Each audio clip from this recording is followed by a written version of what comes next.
Okay, अब complex number में start करते हैं क्वेश्चंस थोड़े। Show that polynomial x is to 4p plus x is to 4q plus 1 plus x is to 4r plus 2 plus x is to 4s plus 3 is divisible by x cube plus x square plus x plus 1 where p, q, r and s are natural number. Okay, अब हम ये चीज जानते हैं कि अगर हमें कोई पोलिनोमियल दिया गया है इन x, p of x, it is polynomial in x, if it is divisible by x minus a, या तो x minus a इसका फैक्टर है, if px is divisible by x minus a then p of a equal to 0. Okay, तो यहां पर हमें ये polynomial दिया गया है और हमें प्रूव करना है it is divisible by x cube plus x square plus x plus 1. तो सबसे पहले जो पोलिनोमियल है इसको लिख देते हैं p of x raise to 4p plus x raise to 4q plus 1 then plus x raise to 4r plus 2 then plus x raised to 4s plus 3.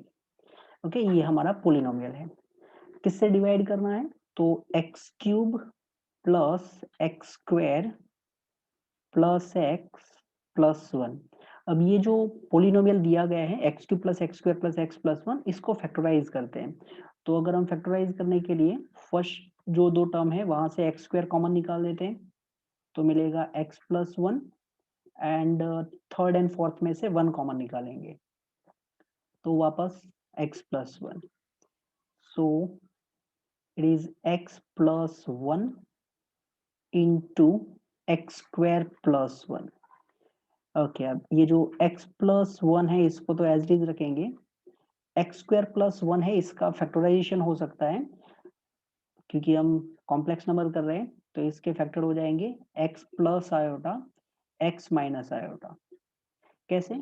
क्योंकि अगर हमें एक्स स्क्वायर प्लस 1 दिया गया है तो इसको आप x square minus of minus 1 लिख सकते हैं.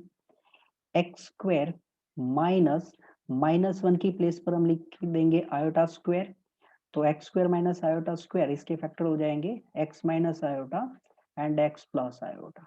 ओके, तो हमने जो जिससे हमें डिवाइड करना है x cube plus x square plus x plus 1, इसके फैक्टर निकाल दिए हैं. एक फैक्टर है x plus 1, second is x plus iota and third one is x minus iota. अब हम ये प्रूव कर देंगे कि p ऑफ माइनस 1, क्योंकि x प्लस 1 जैसे हमने पहले बोला कि x माइनस ए अगर x माइनस ए से डिविजिबल है तो p ऑफ ए 0 होगा. तो x प्लस 1 से डिविजिबल है तो फिर p ऑफ माइनस 1 0 होना चाहिए. x प्लस आयोटा तो फिर p ऑफ माइनस आयोटा भी 0 होना चाहिए. x माइनस आयोटा तो p ऑफ आयोटा 0 होना चाहिए. सिर्फ x प्लस 1 अगर आपने ऐसा सोचा कि p ऑफ माइनस 1 0 हो गया तो आपका काम हो गया, नहीं, ऐसा नहीं होगा. क्योंकि आप ये सोचो x प्लस 1 होल स्क्वायर, ये जो है ये x प्लस 1 से डिविजिबल है, बराबर. x प्लस 1 होल स्क्वायर ये x प्लस 1 से डिविजिबल है, तो आप ऐसा थोड़ा बोल सकते हैं कि x प्लस 1 से डिविजिबल है तो x plus 1 into x plus 2 से भी डिविजिबल होगा. नहीं, हर एक फैक्टर से डिविजिबल है तो फिर आप बोल सकते हैं, राइट. तो हम हर एक फैक्टर के लिए चेक करेंगे.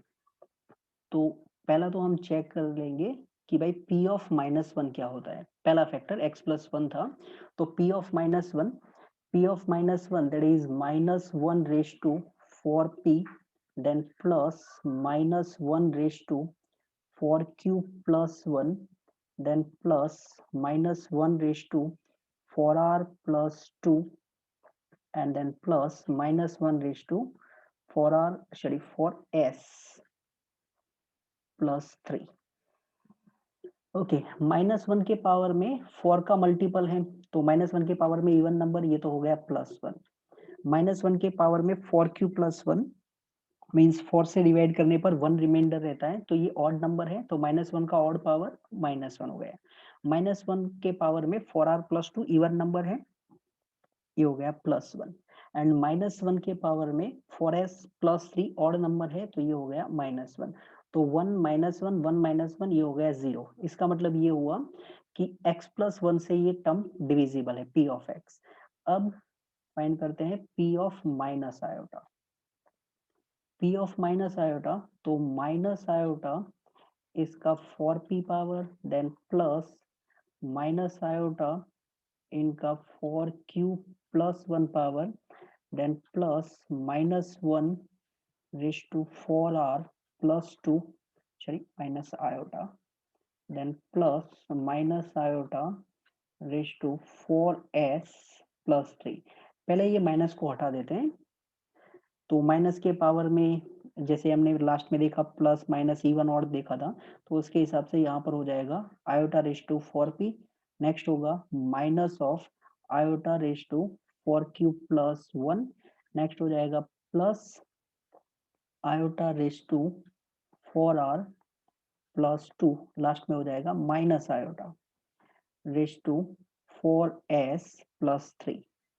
ओके, अब आयोटा के पावर में 4 का मल्टीपल है, तो ये तो हमने लास्ट वीडियो में देखा था, इसका वैल्यू होता है 1 माइनस आयोटा के पावर में 4q प्लस 1 टाइप का नंबर है, 4 से डिवाइड करने पर रिमाइंडर 1 होता है, तो इसका वैल्यू क्या हो जाएगा आयोटा रेज टू 1, क्योंकि iota raise to 4 into any number वो 1 होता है, तो आयोटा रेज टू 4q हमने हटा दिया, बच गया iota raise to 1। Then plus यहाँ पर 4r को अगर हटा देते हैं तो आयोटा का स्क्वायर हो गया, आयोटा का स्क्वायर कितना हो जाएगा -1, लास्ट में minus iota raise to 4s, अगर हम आयोटा रेज टू 4s को 1 मान लेते हैं तो बचेगा आयोटा का क्यूब, और आयोटा का क्यूब कितना होता है, तो आयोटा का क्यूब होगा माइनस ऑफ आयोटा। ओके, अब यहाँ पर आप देख सकते हैं 1 minus iota -1 minus minus plus iota वापस हो गया 0। इसका मतलब जो px है वो डिविजिबल है by x plus iota also. And then p of iota, p of iota that is iota raised to 4p then plus iota raised to 4q plus 1 then plus iota raised to 4r plus 2 and then iota raised to 4s plus 3। First में तो iota के power में 4 का multiple है, तो ये हो गया 1। यहाँ पर अगर आयोटा रेज टू 4q को हटा देते हैं, 1 समझ लेते हैं, तो आयोटा रेज टू 1 होगा, आयोटा रेज टू 1 ही हो गया iota. Iota raise to 4r 1 हो गया, बच गया आयोटा स्क्वायर होता है -1। आयोटा रेज टू 4s ये हो जाएगा 1, तो आयोटा क्यूब, और आयोटा क्यूब कितना होता है माइनस आयोटा, तो ये भी हो गया 0। इसका मतलब ये हो गया कि जो आपका p ऑफ x है वो x plus 1 x plus iota x minus iota ये सबसे डिविजिबल है, and therefore we can say the polynomial is divisible by x cube plus x square plus x plus 1. Okay, next one is solve iota x square minus 3x minus 2 iota equal to 0.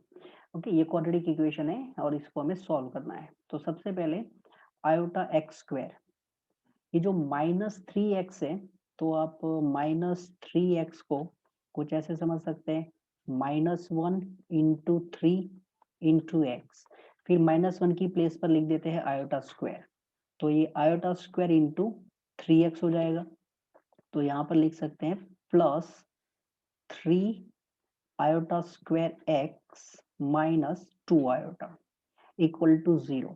अब ऐसा क्यों किया है, क्योंकि हमें x square का coefficient दिया है ना आयोटा, वो हटाना चाहते हैं हम। ओके, तो after that divide by iota, अगर हम आयोटा से डिवाइड कर लेते हैं तो फर्स्ट टर्म हो जाएगा x square, then next one is 3 iota x and last one is -2 equal to 0। So what is x, अब इसको सॉल्व करने के लिए -b प्लस और minus under root b square minus 4ac upon 2a। अब abc तो आप जानते ही है, तो माइनस b मतलब 3 आयोटा प्लस और minus b square means 3 iota इनका square minus 4, a means 1, then c is minus 2, denominator में हो गया 2 into a है 1. Okay, so this one is minus 3 iota plus or minus 3 iota का square, 3 iota का square that is 9 iota square. Iota square होता है -1, तो ये हो गया -9 and minus minus plus 4 two ज़ा 8, डिनोमिनेटर में है 2 into 1 मतलब कि 2. So we can write -3 iota plus और माइनस -9 प्लस 8, ये हो गया स्क्वायर रूट के अंदर -1 और फिर अपॉन में 2.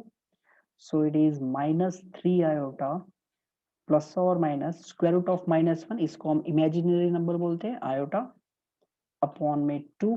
तो यहाँ पर हमें x की दो वैल्यू मिली है, एक है -3 iota plus iota upon 2 that is -2 iota upon 2 and -2 iota upon 2 is minus iota. And जो नेक्स्ट है वो है x equal to -3 iota minus iota upon में 2. So -4 iota upon 2, -4 iota upon 2 is -2 iota. Okay, अब यहाँ से एक चीज याद कर लेते हैं जो हम क्वाड्रेटिक इक्वेशन में लिख चुके थे कुछ, कि अगर डिस्क्रिमिनेंट लेस देन 0 है, एक क्वाड्रेटिक इक्वेशन दिया है ax² plus bx plus c और उनका डिस्क्रिमिनेंट लेस देन 0 है, तो फिर जो रूट्स होंगे वो कॉम्प्लेक्स कॉन्जुगेट होंगे, ऐसा हमने बोला था. बराबर, अगर कोई क्वाड्रेटिक इक्वेशन है, जो कि हम बाद में भी देखेंगे, बट ये पहले क्लियर कर लेते हैं क्योंकि ये एग्जांपल आया है. तो d लेस देन 0 है और अगर हमें कोई क्वाड्रेटिक इक्वेशन दिया गया है ax² plus bx plus c equal to 0, तो इसके जो रूट्स होंगे वो कॉम्प्लेक्स कॉन्जुगेट होंगे. मीन्स एक अगर है अल्फा प्लस आयोटा बीटा, तो इसका दूसरा रूट होगा alpha minus iota beta. But उस टाइम ये हमने क्लियर किया था कि ए बी सी जो है वो रियल नंबर्स होने चाहिए. यहाँ पर आप देख सकते हैं आपके जो क्वाड्रेटिक इक्वेशन है उसका जो कोएफिशिएंट्स है वो यहाँ पर रियल नहीं है, एक कॉम्प्लेक्स नंबर है 3 आयोटा. तो इसलिए यहाँ पर जो हमें रूट्स मिले हैं वो दोनों एक दूसरे के कॉम्प्लेक्स कॉन्जुगेट नहीं है. ओके, तो ये चीज ध्यान रखना कि भाई क्वाड्रेटिक तो है, डिस्क्रिमिनेंट भी तो नेगेटिव आया है. बराबर, -1 है डिस्क्रिमिनेंट, तो लेस देन 0 है, बट इसके जो रूट्स हैं वो कॉम्प्लेक्स कॉन्जुगेट नहीं है क्योंकि ए बी सी ये जो नंबर्स हैं वो रियल नहीं है अभी हमारे पास, अभी तो एक कॉम्प्लेक्स नंबर दिया हुआ है. ओके, चलो अब नेक्स्ट क्वेश्चन पे चलते हैं. Next one is, if z is equal to, complex number को हम z से रिप्रेजेंट करते हैं कुछ, तो z equal to 4 plus iota into √7, then find value of z³ minus 4z² minus 9z plus 91, इसका वैल्यू हमें फाइंड करना है. ओके, तो सॉल्यूशन में सबसे पहले तो z दिया है 4 प्लस आयोटा इंटू √7 या तो √7 आयोटा, और हमें ये जो है z³ minus 4z² minus 9z plus 91 का वैल्यू फाइंड करना है. तो इसके लिए सबसे पहले आयोटा को हटाने का ट्राई करते हैं. तो हमने लिख दिया z minus 4 is equal to √7 iota. Squaring कर लेते हैं. अब अगर हम स्क्वायरिंग करेंगे तो z minus 4 whole square is equal to √7, तो ये हो गया 7 iota square because of squaring. Okay, ये हमने स्क्वायरिंग कर लिया दोनों side. z minus 4 whole square, so it is z square minus 8z plus 16, iota square होता है -1, तो ये हो गया -7, आयोटा स्क्वायर -1 तो 7 into -1, so z square minus 8z plus 23, 16 plus 7, 23 equal to 0। तो z square minus 8z plus 23, इसका value हमें पता चल चुका है, ये 0 है। ओके, तो अब हमें z cube minus 4z square minus 9z plus 91 का वैल्यू फाइंड करना है, और हमें z square minus 8z plus 23 equal to 0 है, ये पता चल चुका है। तो हम क्या करेंगे, z cube minus 4z square minus 9z plus 91 जो है, इसको डिवाइड कर लेंगे by z square minus 8z plus 23 से, इसे डिवाइड कर लेंगे। ओके, अब हम एक चीज जानते हैं कि अगर आप कोई पोलिनोमियल है, इसको डिवाइड करते हैं, suppose this one is p of x, उसको आपने डिवाइड किया कोई पोलिनोमियल qx से, तो जो रिमाइंडर होगा, वो जो रिमाइंडर होगा उसको जो पावर है वो qx से तो लेस ही आएगा, राइट? तो हम z square minus 8z plus 20 से डिवाइड करेंगे, देखेंगे क्या कोएफिशिएंट आता है और फिर सॉरी क्या रिमाइंडर आता है, और उसके बाद आंसर मिल जाएगा हमें। तो सबसे पहले अब यहाँ पर z square minus 8z plus 23 है, ज्यादा से ज्यादा यहाँ पर पावर जो दिया गया है वो z क्यूब है, बराबर, z क्यूब दिया गया है, और हमारे पास ऑलरेडी z स्क्वायर है और कोएफिशिएंट z क्यूब का 1 है, तो यहाँ पर लिख देते हैं z। चलो, एक तो मिल चुका है। या तो फिर आप जो ऐसे कुछ डिवाइड करते हैं, z cube minus 4z square minus 9z plus 91 upon z square minus 8z plus 23, ऐसे भी डिवाइड कर सकते हैं, मैंने कुछ थोड़ा डायरेक्टली लिखा है। तो z स्क्वायर इंटू जेड, ये z क्यूब तो हो गया। अब इसके बाद अगर ये z का 1 पावर है तो डेफिनेटली यहाँ पर एक नंबर आएगा, बराबर, क्योंकि z का 1 पावर है तो बाद में अब z तो आ नहीं सकता, z स्क्वायर भी नहीं आ सकता, यहाँ पर नंबर है। अब वो नंबर कौन सा है वो हमें ढूंढना है, तो z मान लो कि यहाँ पर नंबर जो है वो a है। ओके, अब वो नंबर हमें ढूंढना है, तो फॉर दैट अगर मैं यहाँ पर a समझ लेता हूँ, तो z स्क्वायर इंटू ए, जेड स्क्वायर इंटू ए, ये हो जाएगा ए जेड स्क्वायर, बराबर। ये जो जेड स्क्वायर है इसको हमने मल्टीप्लाई कर लिया ए के साथ, तो a z square, then minus 8z, अगर माइनस 8z को हम z से मल्टीप्लाई कर देते हैं तो मिल जाएगा माइनस ऑफ 8z स्क्वायर। इसके बाद कोई ऐसा टर्म आपको z स्क्वायर का नहीं मिलेगा। एक तो z स्क्वायर को a के साथ मल्टीप्लाई किया तो z स्क्वायर मिला, 8z माइनस 8z को z से मल्टीप्लाई किया तो एक और z स्क्वायर का टर्म मिला है।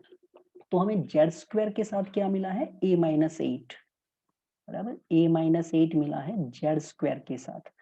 अब जरा लेफ्ट साइड में देखो, z स्क्वायर के साथ क्या है, -4 है, तो हमें a माइनस 8 का वैल्यू क्या मिलना चाहिए, -4 मिलना चाहिए। ओके, तो a माइनस 8 इक्वल टू -4, इसका मतलब सॉरी -4, इसका मतलब ये हुआ कि a का वैल्यू कितना हो जाएगा, 8 माइनस 4 मतलब 4, तो यहाँ पर हो जाएगा +4। चलो, हमें z प्लस 4 जो क्वोशंट है वो मिल चुका है। अब हमें नंबर भी तो देखना है कि नंबर क्या मिलेगा। ओके, तो नंबर के लिए अब यहाँ पर आते हैं 23, इधर 23 है और ये है 4। अब 23 इंटू 4 कर लेते हैं, तो 23 इंटू 4 ये हो जाएगा 92, 23 नंबर, और यहाँ पर भी हमने नंबर लिया, तो 23 इंटू 4 ये हो जाएगा 92। लेफ्ट साइड में आपके पास कितना है, 91 है, तो मिला है 92 और आपको चाहिए 91, इसका मतलब आपको क्या करना पड़ेगा, 1 माइनस करना पड़ेगा। ये हमने डिवाइड कर लिया। अब इसका वैल्यू तो हमें पता है 0, तो 0 इंटू जेड प्लस 4 माइनस 1, तो ये मिल गया हमें -1। ओके, तो ये हमने वैल्यू फाइंड कर लिया। आप ऐसे कुछ डिवाइड करके भी फाइंड कर सकते हैं। ओके, नेक्स्ट क्वेश्चन पे चलते हैं। Next question is find the value of iota raised to 592 plus iota raised to 590 plus iota raised to 588 plus iota raised to 586 plus iota raised to 584 upon iota raised to 582 plus iota raised to 580 plus iota raised to 578 plus iota raised to 576 plus iota raised to 574। इसका value find करना है। तो सबसे पहले numerator में हमें iota का जो सबसे लेस पावर है वो आयोटा रेज़ टू 584 दिया गया है। तो हम क्या करते हैं, आयोटा का 584 ये पावर कॉमन निकाल लेते हैं। अगर हम आयोटा रेज़ टू 584 कॉमन निकाल देंगे तो लास्ट में हो जाएगा 1।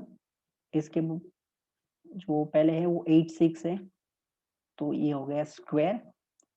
88 है, तो ये हो गया आयोटा रेज़ टू 4। 590 है, ये हो गया आयोटा का 6 पावर। 92 है और हमने निकाला है 84, तो ये हो जाएगा 8 पावर। ऐसे ही डिनोमिनेटर से कॉमन निकाल देते हैं। आयोटा रेज़ टू सबसे लेस पावर कितना है, 574। ओके, तो यहाँ पर भी ओके सेम डिजिट 10 लेस कर दिया है, बराबर। ऊपर 92 था, इधर 82 हो गया, 90 80 हो गया, 88 78 10 लेस हो गया है। इसका मतलब डिनोमिनेटर में भी ब्रैकेट के अंदर सेम ही नंबर आएंगे। Iota raise to 6 plus iota raise to 4 plus iota square and then plus 1। चलो ये तो पूरा कैंसिल हो गया। अब आयोटा का 584 पावर, डिनोमिनेटर में है आयोटा का 574 पावर, तो आयोटा रेज़ टू कितना हो जाएगा, 10 power. 584 minus 574 that is iota raise to 10। और आयोटा रेज़ टू 10 जो है, अब 10 को अगर हम डिवाइड करेंगे 4 से तो रिमाइंडर मिल जाएगा 2, बराबर। क्योंकि आप इसको लिख सकते हैं 4 इंटू 2 प्लस 2। अगर आयोटा के पावर में 4 का मल्टीपल है तो ये वैल्यू तो 1 हो जाएगा। इसका मतलब हमारे पास बचेगा क्या, आयोटा का स्क्वायर। एंड आयोटा का स्क्वायर क्या होता है, -1। ओके, सो ये हो गया हमारा क्वेश्चन।